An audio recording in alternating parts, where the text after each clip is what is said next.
Hello students, how are you? I am Madhav Sharma, your physics faculty, and welcome you to the video lecture of Pioneer School Patan. Or today we are going to discuss the topic kinetic energy over here for chapter number 6. Okay, so today's topic is kinetic energy. Okay,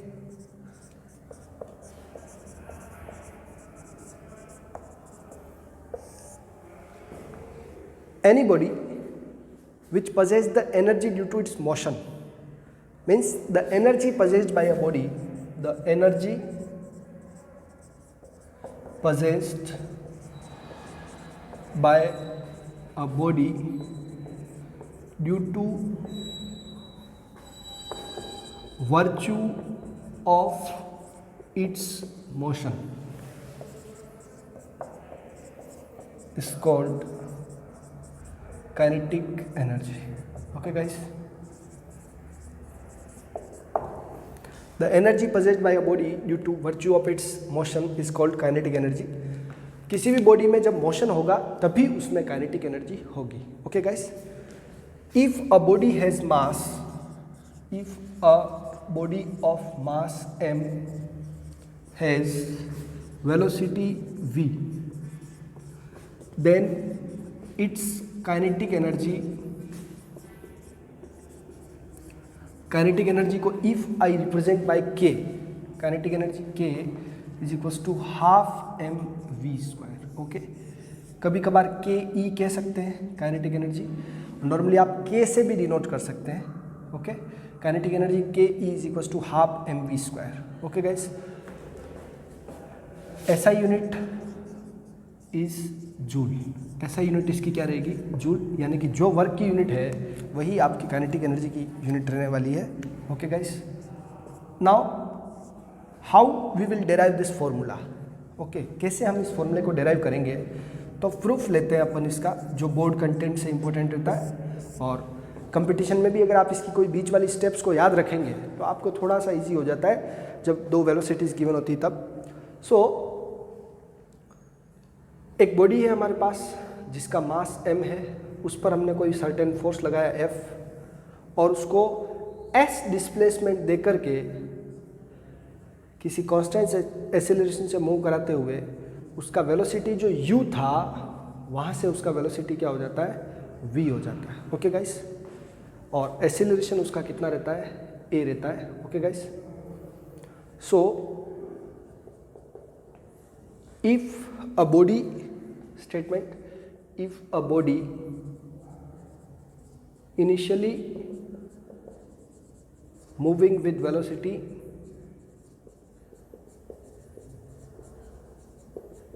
u,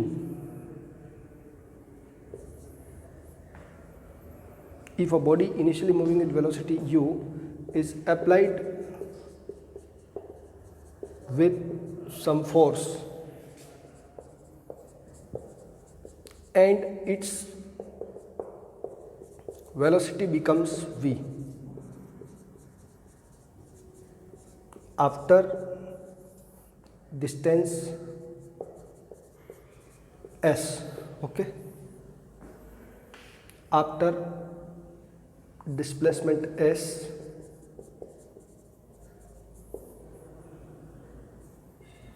ठीक है. Consider mass of body m and applied force F. Okay guys, then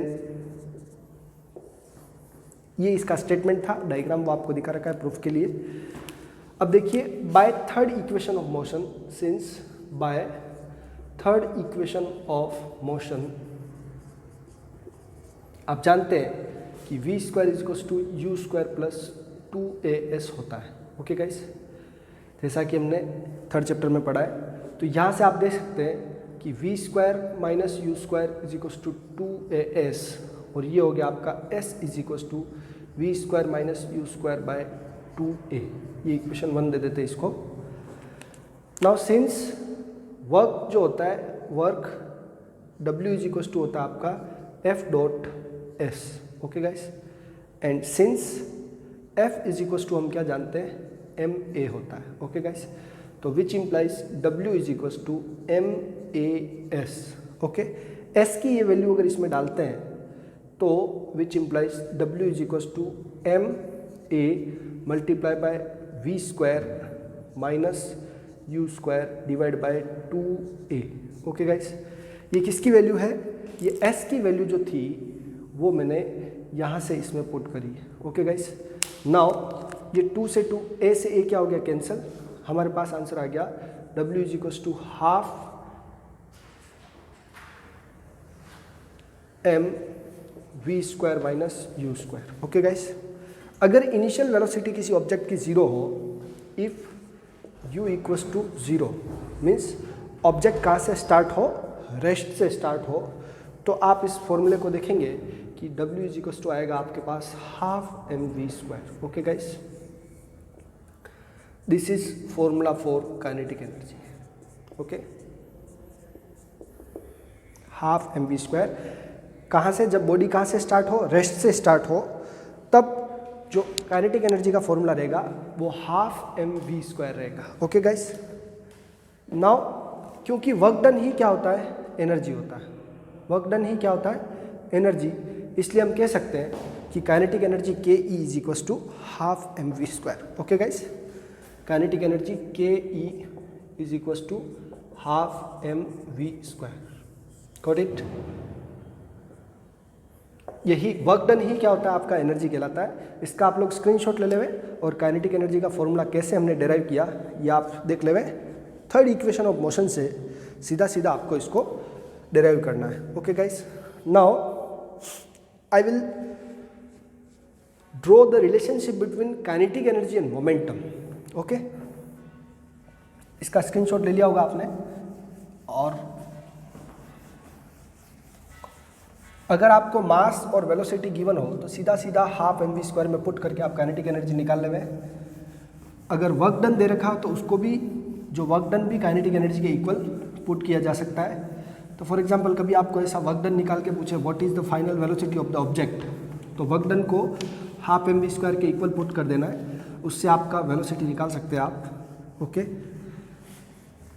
इसी में एक work energy theorem same idea पर based होगा, वो मैं आपको इसके बाद डिराइव करूंगा। ओके,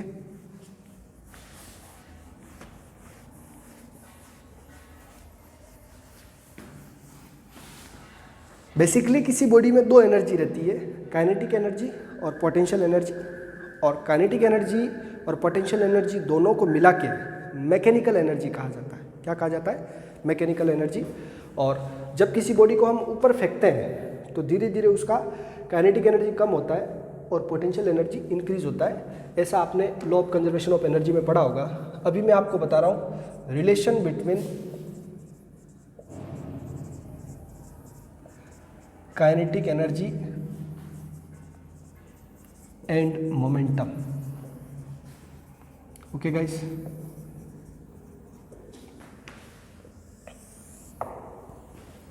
और ये इंपॉर्टेंट रिलेशन है, याद रखेंगे आप लोग।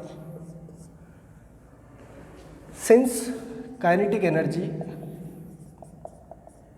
K is equals to, K से लिख देते half MV square. Okay guys, and linear momentum P, linear momentum को किससे लिखा जाता है? P से, वो होता है आपका MV। ओके गाइस, सो अगर मैं इस इक्वेशन 1 में multiply and divide by M in equation 1। Okay, equation 1 में आप M का मल्टीप्लाई और डिवाइड करें।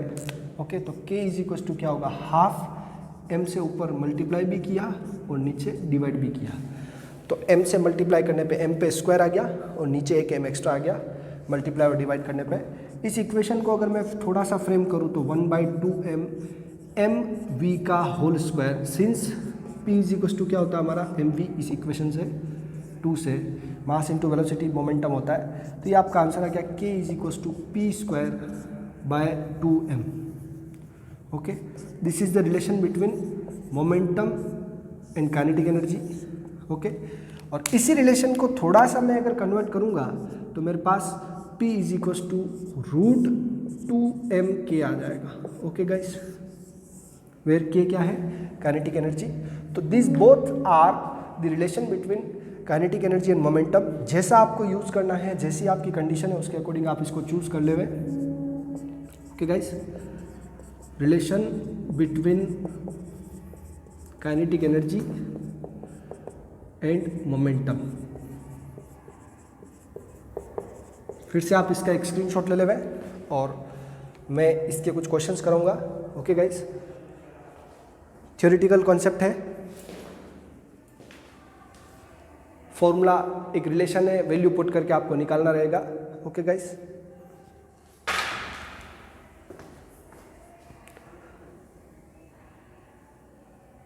नेक्स्ट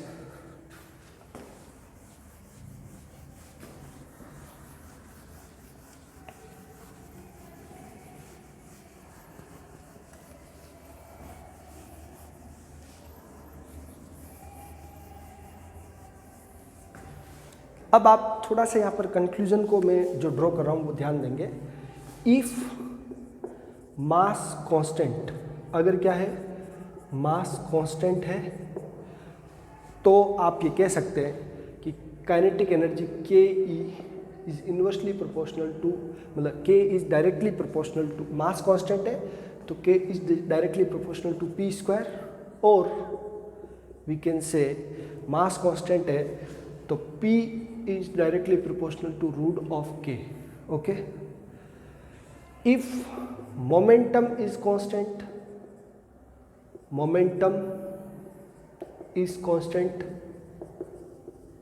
अगर मोमेंटम किसी जगह आपको कांस्टेंट बोल दिया, मतलब P कांस्टेंट है तो K inversely proportional to M हो जाएगा, और वी कैन से कि मोमेंटम अगर कांस्टेंट है, ओके गाइस, तो K inversely proportional to M और M इन्वर्सली प्रोपोर्शनल टू क्या हो जाएगा? K हो जाएगा।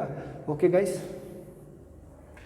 नाउ लास्ट है, if kinetic energy is constant,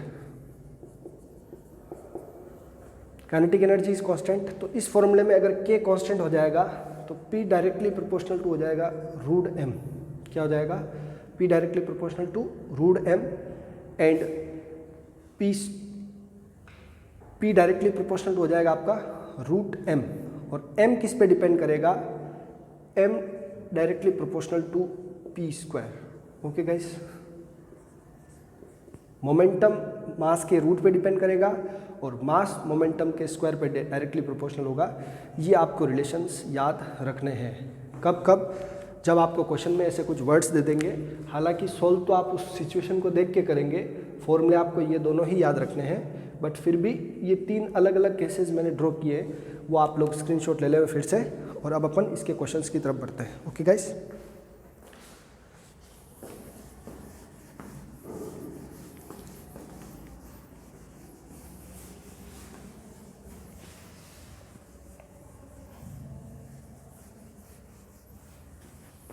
question देखिए आप लोग। If masses of two body is m and 4m, okay,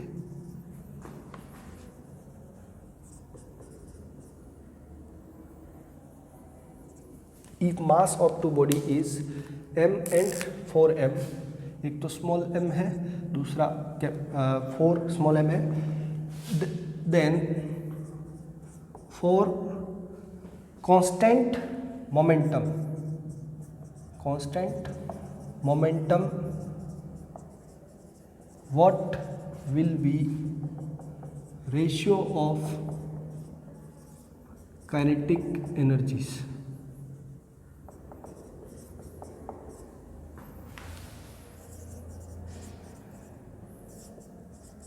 okay guys, उनकी काइनेटिक एनर्जीज का रेशियो क्या रहेगा? तो सीधी बात यह है कि सिंस हम ये जानते हैं कि kinetic energy K is equals to P square by 2m होता है। Okay guys, kinetic energy K is equals to क्या होता है? पी स्क्वायर बाय 2m, ये हमने पढ़ा है रिलेशन। ओके गाइस, क्या कांस्टेंट है? मोमेंटम कांस्टेंट है। तो हमने कहा कि k is inversely proportional to m, ऐसा एक रिलेशन होता है। कब? जब आपका मोमेंटम कांस्टेंट रहता है। ओके गाइस, सो हमने कहा कि k1 क्या रहेगा, वो p स्क्वायर, मोमेंटम सेम है, by 2 into mass first body का कितना m, दूसरी बॉडी का p स्क्वायर, मोमेंटम वही, और 2 इंटू 4m। ओके गाइस, इसका मास क्या है? 4m। ओके, दोनों को डिवाइड कर लेंगे, k1 by k2। Okay guys, p square by 2m divide by p square by 4m, 2 into 4m। I hope आपको समझ में आया होगा। इसको रेसिप्रोकल करके p स्क्वायर से p स्क्वायर कैंसिल, 2m से 2m कैंसिल, तो 4 ऊपर चला जाएगा। k1 बाई k2 क्या आएगा? 4:1। ओके गाइस, और इतना आपको समझने की और इतना एक्सप्लेन करने की ज़रूरत नहीं पड़ेगी। जब आप ये रिलेशन याद रखेंगे कि मोमेंटम अगर कांस्टेंट है तो काइनेटिक एनर्जी मास के इन्वर्सली होती है, तो मास का रेशियो क्या है? 1:4, तो एनर्जी का रेशियो क्या होगा? 4:1। ओके गाइस, समझ में आ गया। अब मैं इस क्वेश्चन को चेंज कर रहा हूँ और आपको दूसरी फॉर्म में दे रहा हूँ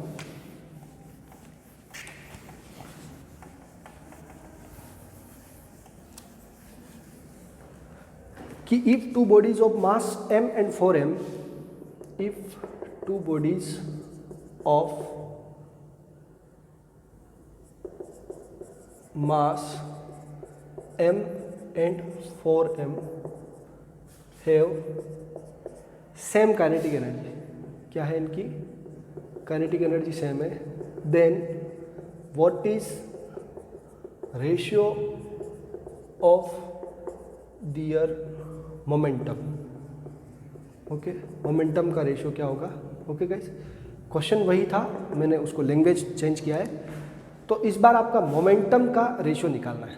तो सिंस जो ये फॉर्मूला था उसी फॉर्मूले को हम ऐसे लिख देते हैं कि P is equal to root over 2mk।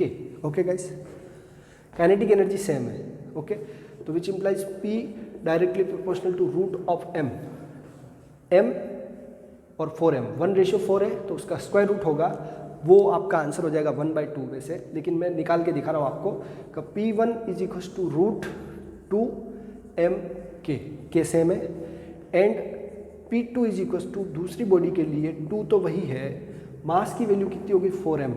Okay guys, multiply by k, दोनों को डिवाइड कर देंगे, P1 by P2 root 2mk divide by root 4mk, k से k कैंसिल, 2 से 2 cancel, root 1/4 that will be 1/2। Okay guys, तो P1 ratio P2 क्या आ रहा है? 1:2 आ रहा है। ओके गाइस, वैसे यहाँ से आपको डायरेक्ट पता चल जाएगा कि जो मास का रेशियो है उसी का रूट करेंगे, उसी का क्या करेंगे? रूट, तो हमको मोमेंटम का रेशियो मिल जाएगा, तो 1:2 आ जाएगा यहाँ से। 1:4 का स्क्वायर रूट कितना होता है? 1:2। ओके गाइस, तो this is the question you have to solve in your copy. दोनों क्वेश्चन अच्छे से आपको सॉल्व करने। नाउ कुछ और तरह का क्वेश्चन दे रहा हूँ मैं आपको।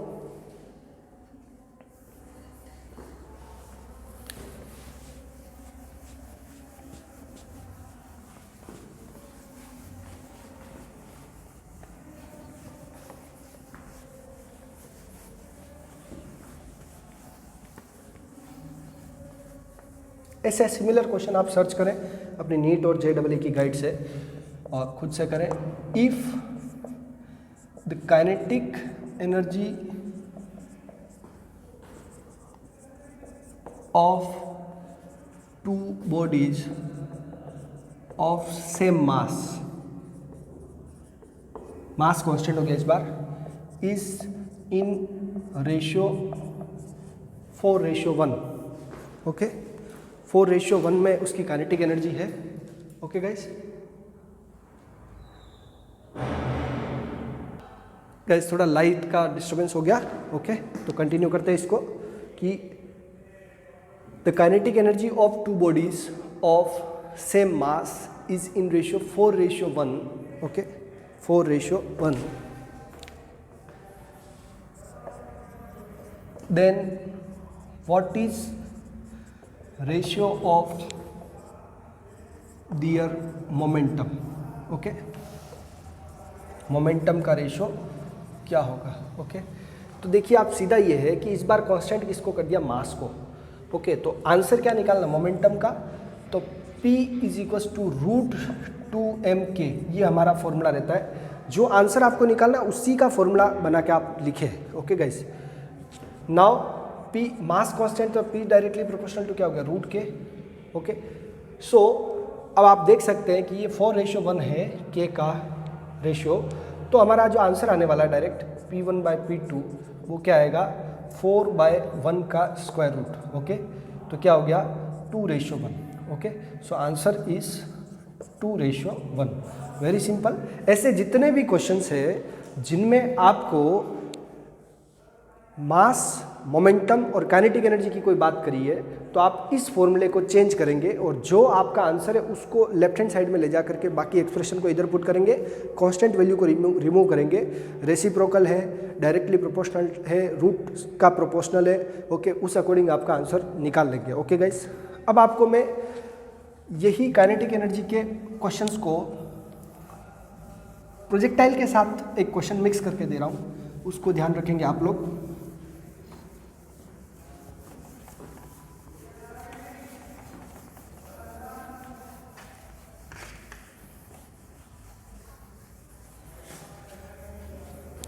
यस, लाइट अवेलेबल हो गई है।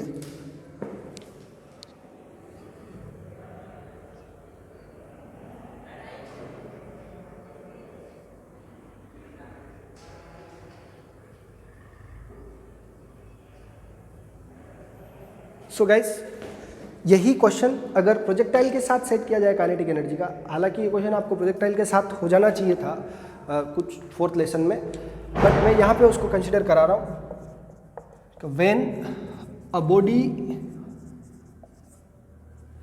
Is projected at 60 degree with horizontal and its kinetic energy at the time of projection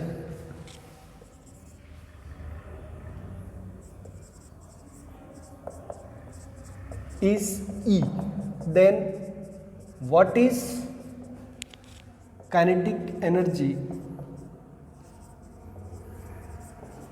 of body at its maximum height?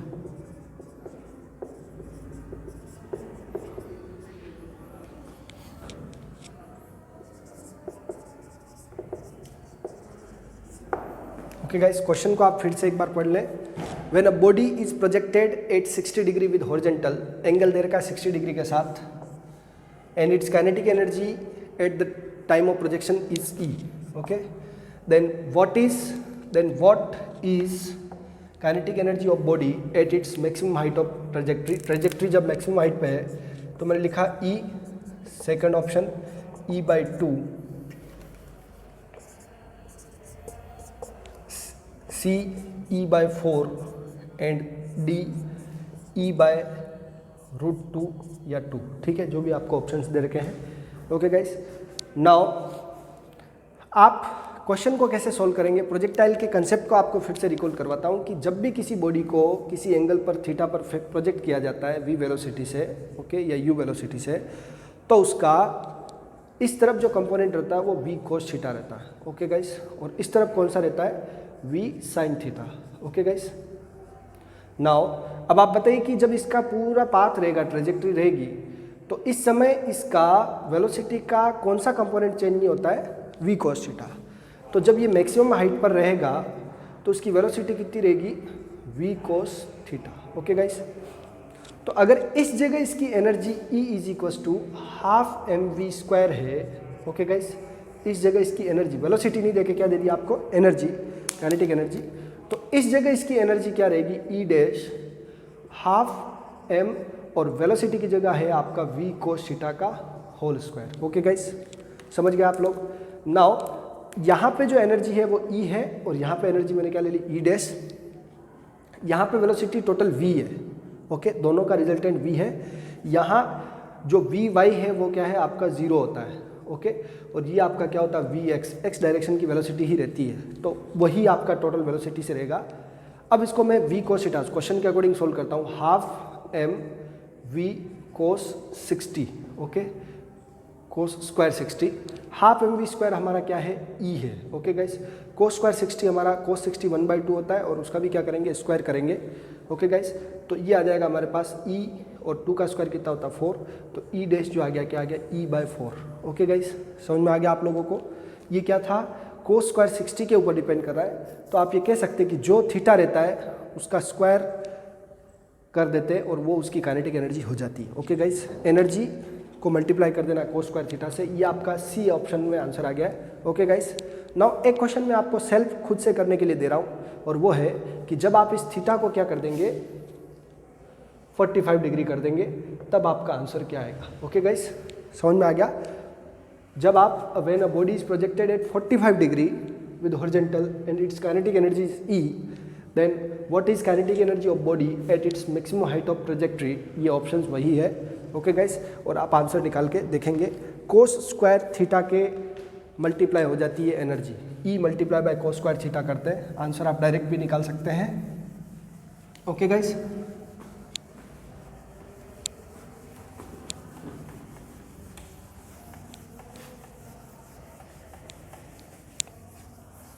Now एक क्वेश्चन है गाइज आपके लिए अगला कि a force of 20 Newton is applied on a body of mass 4 kg, okay,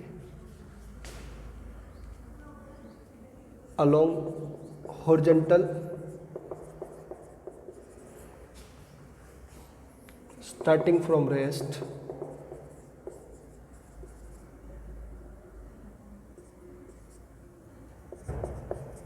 a force of 20 Newton is applied on a body of mass 4 kg along horizontal starting from rest, okay.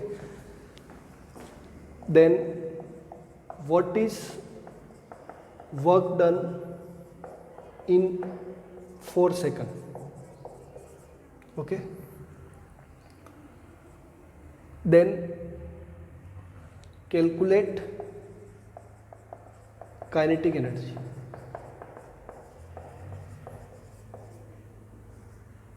After 4 seconds, and also calculate velocity.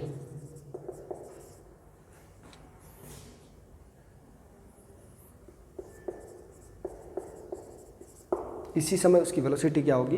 Question का आप language समझ गए होंगे कि एक 20 Newton का force applied कर रहे हैं बॉडी पर और 4 kg उसका मास है, तो हमें गिवन क्या क्या है, गिवन है mass m is equal to 4 kg, force दे रखा हमको 20 न्यूटन, ओके गाइस। तो अब हमें 4 सेकंड के लिए ये सब कुछ देखना है, डिस्प्लेसमेंट नहीं दे रखा है, तो t is equal to 4 second. सबसे पहले हम लोग एक्सेलरेशन निकालेंगे, since acceleration a is equal to क्या होता है F/m, ओके गाइस। तो ये हमारा हो गया फोर्स 20 न्यूटन डिवाइड बाय 4, तो 5 मीटर पर सेकंड स्क्वायर किसकी वैल्यू आ गई, एक्सेलरेशन की, okay guys. Now since by second equation of motion s is equal to क्या होता है ut plus half at square, okay. तो u हमारा क्या है 0 है, क्योंकि वो बॉडी कहाँ से स्टार्ट हो रही है, स्टार्टिंग फ्रॉम रेस्ट है, ओके गाइस। तो u 0 इंटू 4 टाइम है प्लस हाफ a 5 है और t स्क्वायर 4 का स्क्वायर है, 4 का स्क्वायर 16, तो ये हमारा हो गया ये पूरा वैल्यू 0 और हाफ 5 इंटू 16 का वैल्यू 16 जो है उसको कट करेंगे तो ये 8 आएगा, ओके गाइस। 8 5 जा 40, हमारा 40 मीटर क्या आया, डिस्प्लेसमेंट आया, ओके गाइस। एस की वैल्यू कितनी आई 40 metre. Now what is work done, so work done W is equal to क्या होता है Fs, F dot s, okay. Force कितना हमारा 20 न्यूटन, ओके, और 20 मल्टीप्लाई बाय डिस्प्लेसमेंट कितना है 40 मीटर, क्योंकि ये हॉरिजॉन्टल में है दोनों, तो आपको कोई एंगल की ज़रूरत नहीं है, cos 0 है। 20 इंटू 40 करेंगे 2 4 जा 8, ओके, और 00 जूल में आंसर आ गया। Okay guys, now work done जो होता है वही आपका क्या होता है, काइनेटिक एनर्जी, क्योंकि बॉडी कहाँ से स्टार्ट हो रही है, रेस्ट से। तो रेस्ट से कोई बॉडी स्टार्ट होती है तो टोटल वर्क डन होता है वही आपका काइनेटिक एनर्जी। तो काइनेटिक एनर्जी भी आपका कितना हो गया, 800 joule. Okay guys, now first answer, second answer, third answer क्या है, सिंस हाफ mv² आपका क्या होता है, काइनेटिक एनर्जी 800। ओके गाइस, तो ये हमारे पास, इसको उधर भेजेंगे 2 को, तो 1/2 m कितना है, 4 kg। ओके, और वेलोसिटी हमको चाहिए 800, इसको यहीं पे सोल्व कर दें तो 2 उसको डिवाइड भेजेंगे तो ये हमारे पास आ गया v² = 400। ओके गाइस, 2 को जब 800 से डिवाइड करेंगे तो कितना आएगा, 400, और स्क्वायर रूट करेंगे तो 400 का रूट किया तो ये हमारे पास 20 मीटर पर सेकंड आ गया।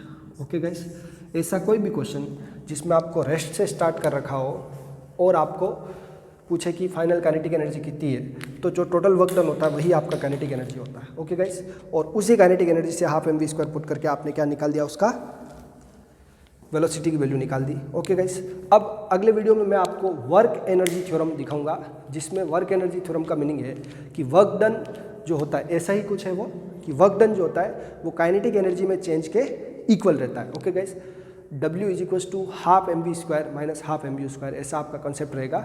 यानी कि वेलोसिटी जब रेस्ट से स्टार्ट ना हो तब वो जो लगेगा वही वर्क एनर्जी थ्योरम है। वर्क ही क्या होता है, एनर्जी होता है, और एनर्जी में चेंज है वो किसके इक्वल होता है, वर्क के इक्वल होता है। ऐसा कॉन्सेप्ट रहेगा। नेक्स्ट लेक्चर में लेते हैं उस टॉपिक को। आप relation between kinetic energy and momentum, इसको अच्छे से करें, इसके क्वेश्चंस करें। काइनेटिक एनर्जी का फॉर्मूला है, तो जहाँ जहाँ पे भी क्वेश्चंस में आपको काइनेटिक एनर्जी दिख रही है वो क्वेश्चन सोल्व करें। मिलते हैं नेक्स्ट लेक्चर में। Bye bye, enjoy yourself.